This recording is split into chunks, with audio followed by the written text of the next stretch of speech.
So one of the main questions that I get asked from people in my DMs and on Instagram and on LinkedIn is, how did you get so confident? How do you have the balls to be posting all of this stuff and saying all of these opinions and sharing all of these stories on social media? How do you get the confidence to speak on stages and like host this podcast and do solo podcasts without what seems to be any fear? I think a lot of people go through life and think that they're the only one that lacks confidence. They're the only one that has maybe like low self-esteem or thinks that they can't do something, or maybe feels a little bit like an imposter. Spoiler alert, you're not the only one. And today I'm going to be talking about how you can get more confident, not just in your career and in posting content online, but in your life. One of the best byproducts of building my personal brand has been the confidence that I have. It's the 100% okay with the consequences of being myself. And so today I'm going to be talking to you about how you can get more confident, how you can learn how to create boundaries, and how you can learn to ask for the pay rises you deserve, ask for the promotions that you want, ask that person out on a date, post that content that you so desperately want to post online, and be okay with whatever the outcome is. So let's start by talking about what confidence is, right? Confidence is not thinking that you're right. Confidence is not walking into a room and thinking that everyone loves you and everyone wants to be your friend. And I think this is the biggest misconception about confidence, is people look at confident people. You might even be looking at me right now and thinking, oh my gosh, like she knows exactly what she wants to say. Like, that is not the truth. Confidence doesn't come from being right. It comes from being okay with being wrong. And I think this is the biggest myth that I need to blow up before we go into any practical tips about how you can be more confident. You need to understand that confidence doesn't come from being the best or being successful or being in love or being happy. It comes from how you feel about yourself, even if none of those things happen. So that is the most important thing that I want you to take away from today's podcast. And before I get into those practical tips, I want to tell you a little bit of a story about how I went from being so shy that I couldn't even order food with a waiter in a restaurant to now standing on stages in front of thousands of people and talking about personal branding, talking about the things I'm really passionate about.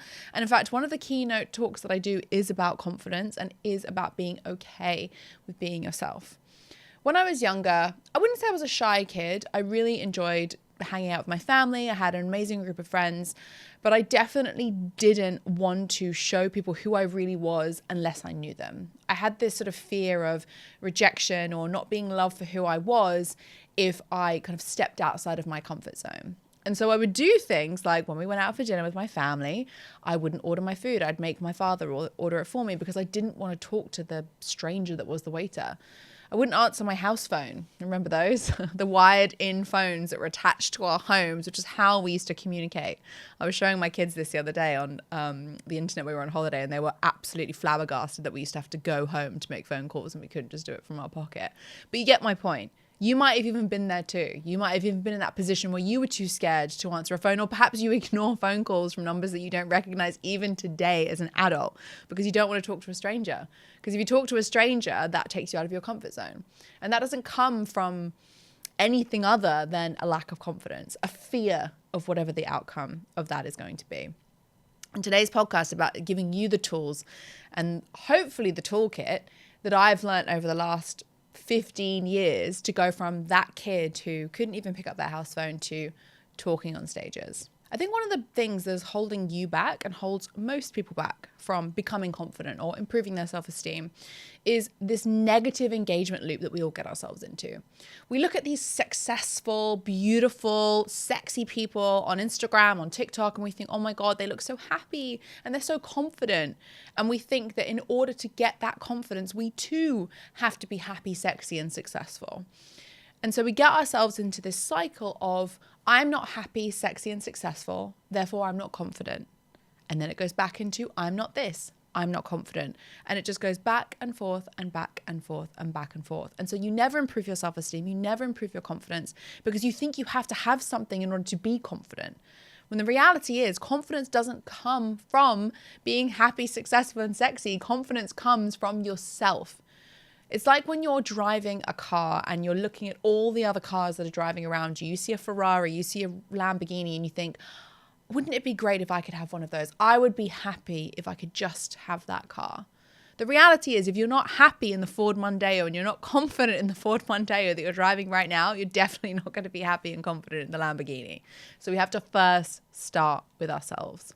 Tip number 1 of how you can improve your self-esteem and get more confident is do something you're good at. Now, this might seem really, really obvious, but I think a lot of us go through our lives finding fault with everything. We know we're not good at running, so we want to improve the running. We know we're not good at writing, so we want to improve our writing. We know we're not good at speaking, so we want to improve our speaking. You're listening to this podcast because you think you're not confident, and so you want to improve your confidence. We all focus on the things that we're not good at and quite often ignore the things that we are good at. Remember what I said earlier about this negative engagement loop? If you're constantly feeding yourself with all the things that you're not good enough at, or you could be better at, or you suck at, your brain is never ever going to acknowledge all the things that you are good at, that you do feel good about, that actually make you feel confident. And so the first thing that you need to do on this journey of becoming more confident is you need to figure out what you're good at and do more of it. You've got to think about this a little bit like a dog. Now, I'm not calling you a dog, but bear with me. When you're trying to train a puppy to do the right thing, to go to the toilet outside or to heel or to recall, you train that puppy with treats. That is a positive reinforcement.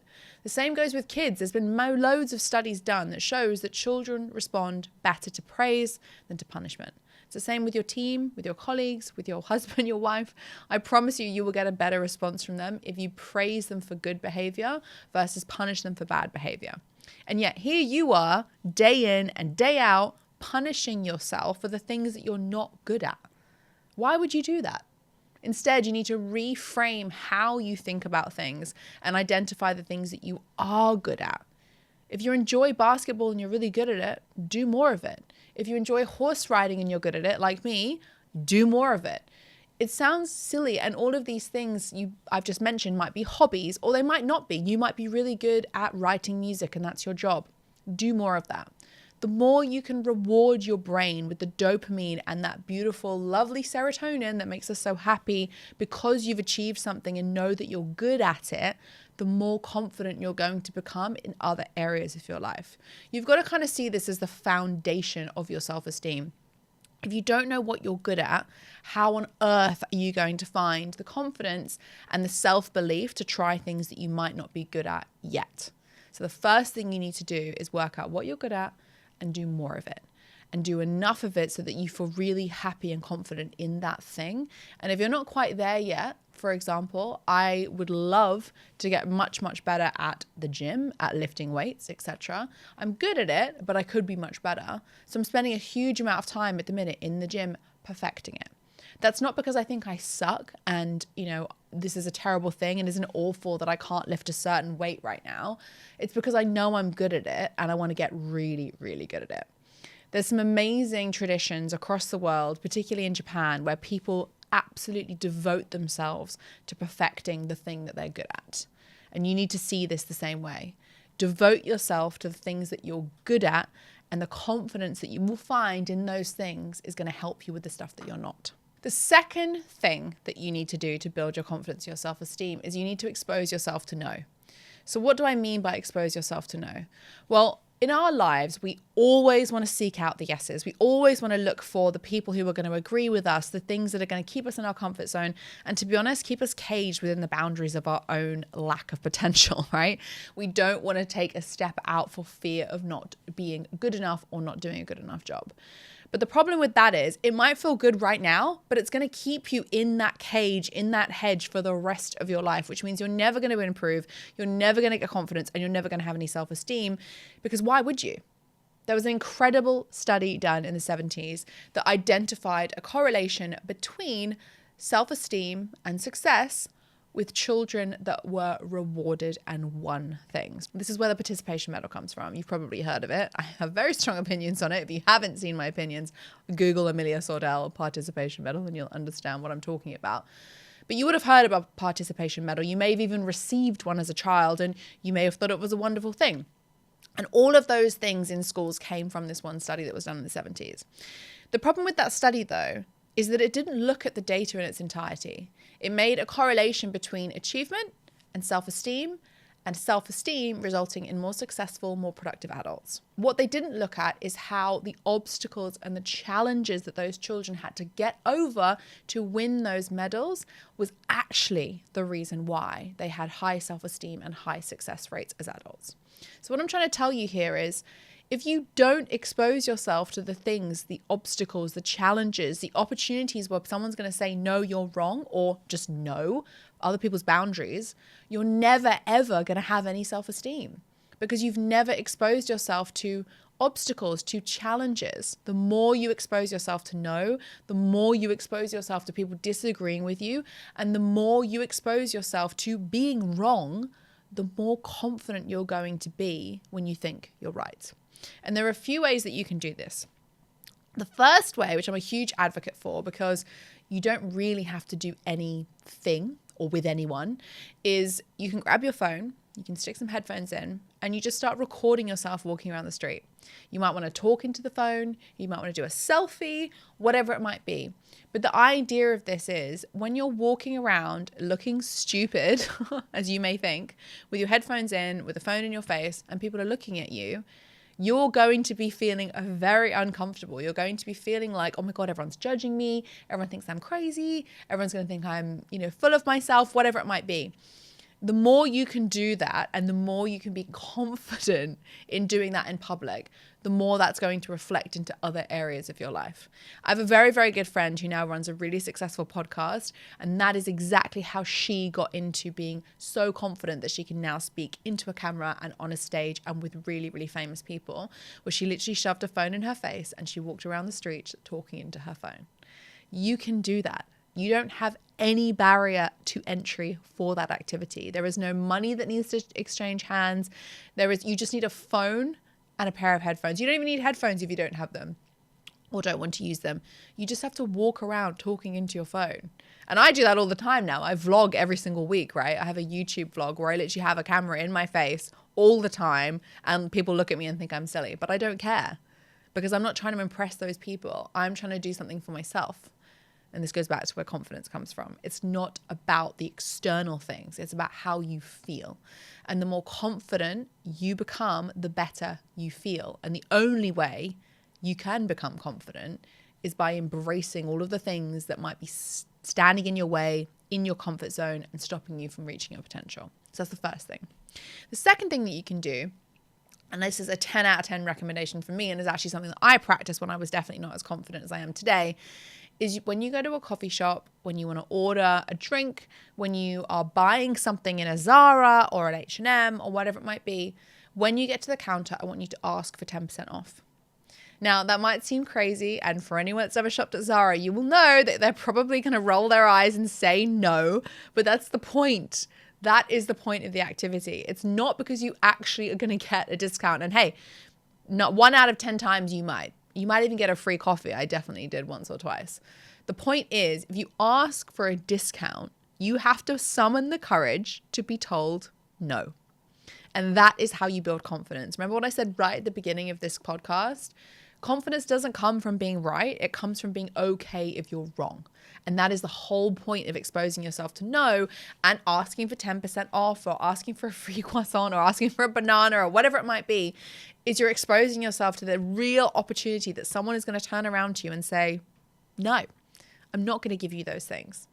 And that is a wonderful thing. You want them to say no, because then you can practice being wrong. You can practice being told no. You can practice taking a little tiny step out of your comfort zone, because we all seek the yeses, and build the confidence outside of those walls. And that is a really, really powerful thing that you can do. And it's something that you can start today. There's going to be some interaction that you have today, whether it be getting your lunch or buying a coffee or answering the phone or whatever it might be, where you can say no, or you can ask for someone to tell you no, and it's going to help build your confidence instantly. And it's in these little tiny moments, these tiny interactions that we have on a day-to-day basis that actually form habits, right? For any of you that have read Atomic Habits, you'll know what I'm talking about. It's a great book. If you haven't read it, James Clear, it's incredible, and I'll put it in the show notes. But James talks about the link between doing things ritually and the habits that they form in our brain. A habit is something that you do automatically, right? It's like you wake up in the morning, you go on Instagram. That might be one of your habits. It's that you wake up in the morning and you have a shower and have a coffee. That also might be one of your habits. Habits can be positive and or negative. The problem with habits, though, is they're done automatically. So when you take your coffee from the barista in the morning, you're automatically just taking it and not asking for a discount because it's not part of your habits. So break your habits, get out of that routine, get out of autopilot, and start exposing yourself to no. Following on really nicely from exposing yourself to no, the third thing that you can do to help build your confidence is to start having 10-second conversations. What the hell is a 10-second conversation? Well, a 10-second conversation is when you take your coffee. You can tell I like coffee. There's a few references of this in this podcast. When you take your coffee from the barista in the morning, ask them how their day was. Ask them what their name is, what they do, like if they're, studying or not, like if they are a master barista, how did they get into it? 10-second conversations are the single most powerful thing that I have done to improve my self-esteem. Now, this sounds crazy, but we all live in our heads. I have a monologue that's going on in my head 24/7, and it's kind of exhausting. And some people don't have that. And if you don't have that, good for you. Trust me, you don't want it. But if you do have it, and I'm sure you do, if you're listening to this and you've got this far into the podcast, all of us live in our heads. And that monologue is keeping you in your head. Remember what I said earlier about confidence comes from feeling, not from external factors? Well, it's that little voice inside your head that is stopping you from having self-esteem and stopping you from building your confidence. When you have these conversations, these 10-second conversations with a barista or someone who's giving you a lunch or a waiter, or even just smiling at a stranger in the street and saying good morning, we are exposing ourselves to the external. We are taking ourselves out of that internal monologue of you're not good enough and, all of these rhetorics that we have in our brain, and you're literally taking yourself out of that situation immediately because you're focusing on someone else. And also by talking to strangers, you're actually building your confidence in ways that you don't even realize. When was the last time you said good morning to someone? When was the last time you looked someone in the eye? I play this really fun game on the tube when I come into the office in London, where I will literally stare at people in the eye on the tube and I'll smile at them. And for anyone that lives in London or even in New York, I feel like the culture is very, very similar. People think you're nuts because no one does it, because no one has the confidence or self-esteem to do it. So here's a challenge for you. The next time you're on a commute or a walk or you're on your way somewhere and you cross paths someone on the street, just look them dead in the eye and smile at them. I promise you it will make their day better or make your day better. But it's going to also go back to what I was saying earlier, which is exposing yourself to the no. Because the outcome of that is they might smile back at you. The other outcome of that is they might not. Guess what? Life goes on. Whether that person says good morning back to you or not, the world keeps spinning. And that is the whole point of building your confidence, is you need to be okay with whatever the outcome is of whatever activity you're doing. And the more you can do that, the more you can expose yourself to no, the more 10-second conversations you can have where you ask a barista how they're doing and they don't answer you, the more confident you're going to become. And the more confident you become, the better opportunities you're going to have. Number 4 is you need to create boundaries. Boundaries are these wonderful things that we put up around ourselves to ensure that we are protecting ourselves against the things that we don't want to accept in our lives.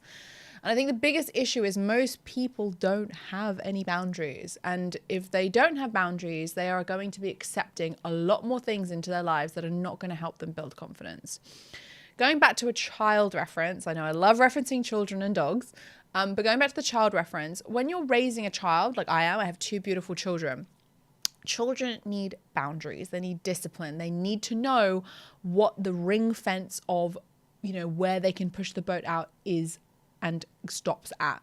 And it's the same with your brain. You need to know what you are willing to allow into your life and what you are not willing to allow into your life. And it sounds really silly to be talking about boundaries on a podcast about confidence, but it's actually those boundaries that give you confidence. Because confidence comes from a feeling from within you. It comes from knowing who you are and being okay with who that person is. And in order to be okay with who you are, you have to set boundaries. You have to not allow certain activities in your life. There's amazing podcasts that talk all about boundary setting, that talk about, what you're willing to accept, not willing to accept at work, what you're willing to accept in a relationship and what you're not willing to accept in a relationship. And the best thing about boundaries is it's like a magnet. It's going to attract all of the people and the things and the opportunities into your life that support you and build your confidence and build build your self-esteem, and it's going to repel all the stuff that doesn't align with who you want to be and who you're going to be in the future. And that is why setting boundaries is so powerful to building your self-esteem, because it helps you love yourself. It helps you get to know yourself. And it's those two things that are ultimately going to make you confident externally as well as internally. But it all starts with this, and you have to build boundaries and understand what those boundaries are. And more importantly, articulate those boundaries in an empathetic but clear way in order to ensure that you are building your self-esteem. So here are some examples of some boundaries, right? Say you're dating, you're single, you are meeting people, you're going out, you're having a great time. You want someone who's going to be committed and interested in you and make you feel amazing. But the people that you're allowing into your life don't text you back. They don't show up when they say they're going to show up, and they don't confirm dates ahead of time. They just treat you a little bit like you're an option. You're telling the world that that is what you're willing to accept. You told me already by saying you wanted someone committed that you have a boundary. And so there's certain behaviors that cover that boundary, but you're allowing these people to cross that boundary. So you need to understand, which is going to damage your self-esteem, right? If you say, this is what I want, and you allow people to not give you that thing, that is going to damage your self-esteem, because it's going to make you feel like you're being disrespected, and you know that it's yourself that is allowing you to be disrespected.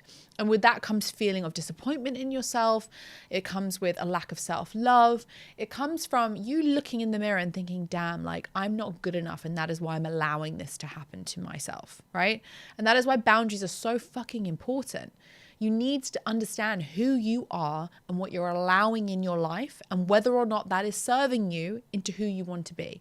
And if you're allowing those boundaries to be crossed, you're disrespecting yourself. And the more you disrespect yourself, the lower your self-esteem is going to be, and the lower your confidence is going to be. So if you don't have boundaries, none of the other stuff that I've told you already is going to matter.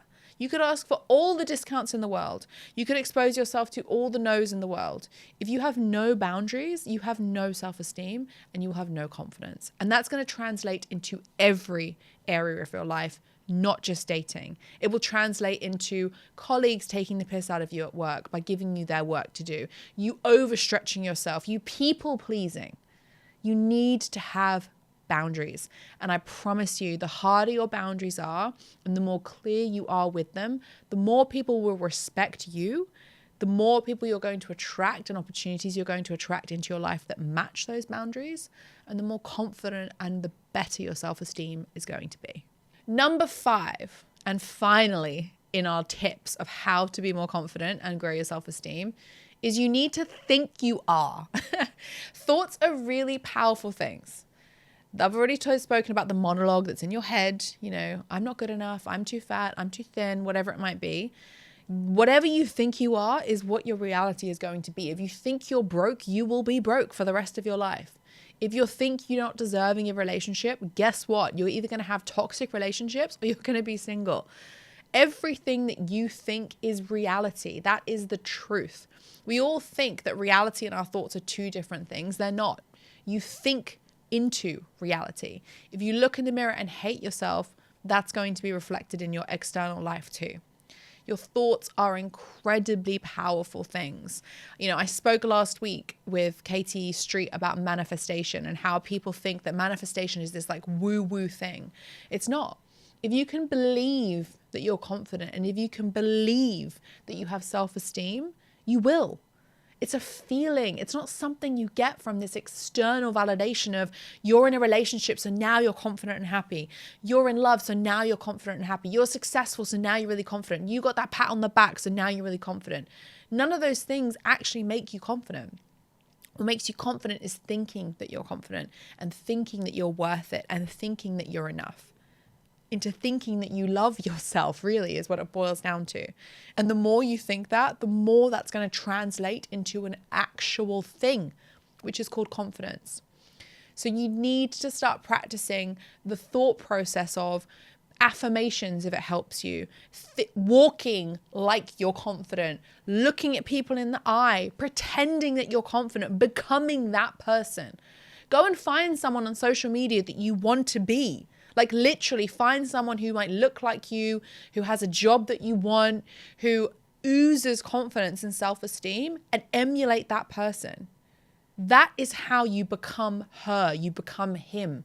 That is how you get there, is you work out what you think that person is that you want to be, and you start acting like that person. And in time, that will not be fake anymore, because you'll be rewiring your brain to believe that you are that person. And the wonderful thing about becoming that person is you become more confident, you become, have better self-esteem. And that's when all these incredible opportunities land in your lap. You will no longer be that girl that couldn't order food in a restaurant because she was so scared to speak to the waiter. I became someone who can speak on stages, and hopefully quite eloquently, and engage an audience, because I believed I was her before I got there. I believed I would be doing stuff like this before I started recording. I believed I would be an entrepreneur before I even founded a business. I've got vision boards from 2019, 2018 that say CEO, agency, LinkedIn, thought leader, TED Talk, book. All of these things were on my vision boards from years ago, and they've all come true. And that's not because I stuck them on a piece of paper or a Canva presentation and printed it out and put it on my wall and looked at it every day and it happened by magic. It happened because I believed it would happen. I believed that I would get a book deal, and I did. I believed that I would become an agency owner, that I would become an entrepreneur, and I did. I believed that LinkedIn was going to have a huge impact on my life. I didn't know how it was going to, but I believed it did, and it has. I now have nearly 170,000 followers, and 100% of my business comes inbound, predominantly off the back of my LinkedIn. I've been asked to speak at LinkedIn 2 times about the power of personal branding, because I believed I would. And that is where confidence comes from. It doesn't come from you driving a nice car, from you getting paid 100 grand a year, from you dating that amazing person, or being right. Confidence comes from believing that you're confident and believing you are that person that you want to be. And that is so powerful, because when you believe you're that person, you attract all the opportunities that that person deserves, and that person wants, and that person goes out and gets.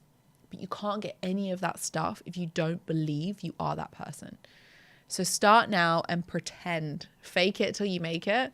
Honestly, the more you do it, and the more it will become real.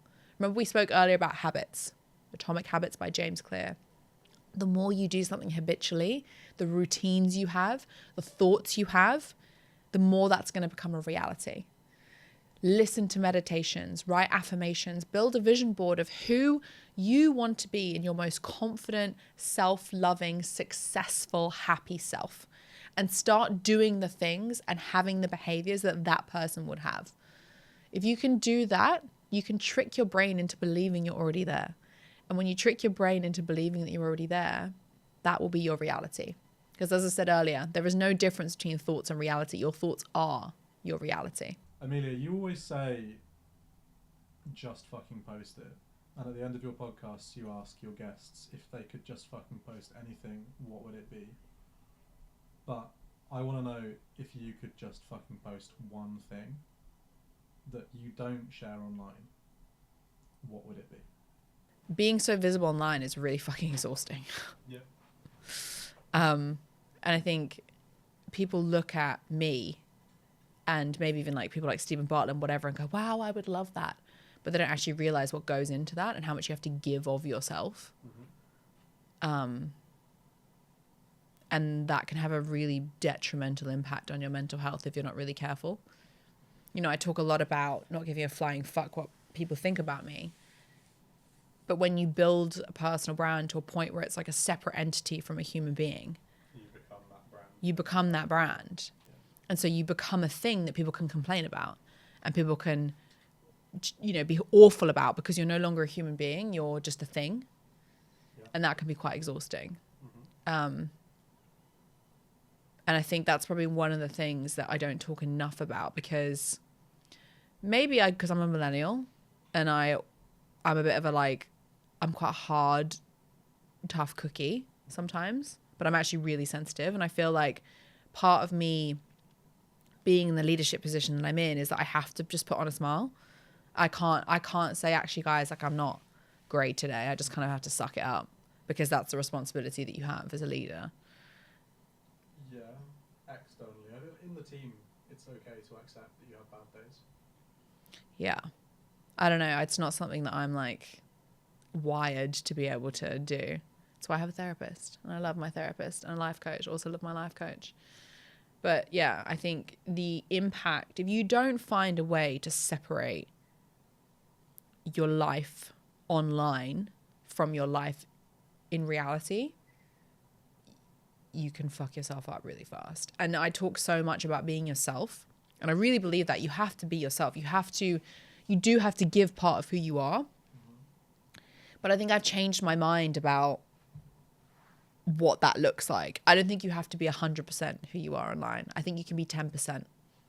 I think you can give the world 10% and you can keep the 90% for yourself. Because I think if you give everything away to the world, you're depleted. You lose energy because you're giving. And I think a lot of personal branding activities, particularly, and posting content particularly, is about giving. And it's giving to receive, because you want the likes, you want the business, you want the whatever, you want the validation, instead of giving to grow. And I think the last couple of weeks I've kind of come around to this sort of thing of like, I need to give to grow. Like, I need to give so that other people can grow, but also so that I can grow. And I can't keep giving every aspect of my life out and keep growing, because at the moment it's depleting me, which is having the opposite impact. So yeah, if I could just fucking post it, that'd be what I'd say. So I know I've just rambled on for the last 45 minutes about how to be more confident and how self-indulgent is that of me. But I'm hoping that you got some value from this, and I'm hoping that some of the stuff I've said has actually resonated, because I really do believe that all of us think we're really unique, and we all think that we have our own issues, and oh my God, I'm so confident and she is so confident. How can I be more like that? The reality is we all have the same problems. We all have the same issues, and we all have the same thoughts and feelings. And that is why you need to start with you. And you need to start with building your self-esteem from within before you can start being more confident and attracting all those amazing opportunities that you deserve, and maybe find the love of your life and that dream job that you so desperately want. It all starts with being confident and having self-esteem. Thank you for listening to this episode. I absolutely love doing these podcasts, and I would be able to reach a hell of a lot more people if you like and subscribe. So thank you to all of you who have already liked and subscribed. And if you haven't, please subscribe and leave us a 5-star review so we can reach more people.